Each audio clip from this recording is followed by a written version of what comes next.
After a summer of expensive flights, many Americans are worried about the cost of holiday travel. The travel site Hopper reports flying for Thanksgiving and Christmas will be the most expensive it's been in 5 years. But there are new ways to save. Expedia is revealing its annual air travel hacks report, and that is only on CBS Mornings right now. It includes tips on the cheapest days to travel and when you should book. CBS News senior travel advisor Peter Greenberg got an early look at it, and he joins us right now. What's up, Peter? Good morning, everybody. Peter always has the news. Let's jump right into it. Okay. So what day should you buy your plane ticket to get the best deal? Well, a couple of years ago, it was Tuesday at 1 minute after midnight.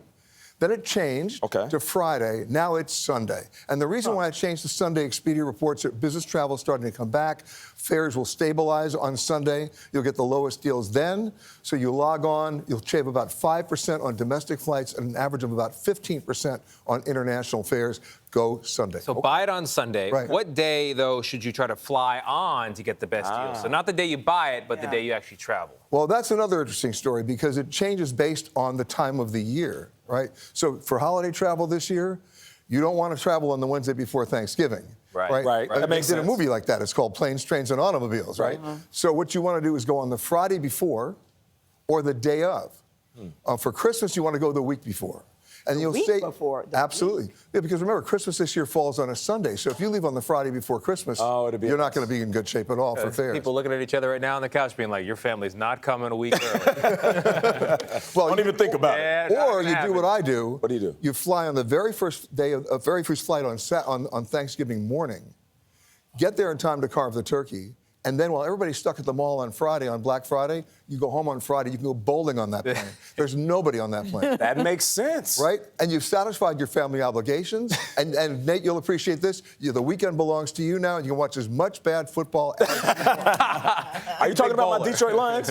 Let's not go there. What about frequent flyers? Because I basically get a credit card based on my frequent flyers. Sure. I use that for everything to build up the miles. Well, the problem with the frequent flyer awards right now is the planes are so full, the airlines are not inclined to give you those frequent flyer awards seats right now. Although we are in the fourth quarter, and that's a traditionally lower period of travel. They don't have to honor your frequent flyer miles? Good luck redeeming them these days. You can't get on. They don't want to displace revenue passengers. But in the fourth quarter and going through next May, you can. So think about 330 days out. Be flexible, but book them now because the airlines continue to raise the eligibility levels for the amount of miles you have to redeem. That always bugs me, though, when people say they don't want to replace revenue passengers, because I had to pay to get those miles. Yeah, oh, you had to pay a lot. Yeah, that's what I'm 54% saying. of all mileage earned is earned on the ground with credit cards, Gayle. Yeah. So that if you got a 25,000-mile award, you know what that means? You spent $14,000 to get it. Unbelievable. Okay, All right, don't tell me that. We talked about how to get deals.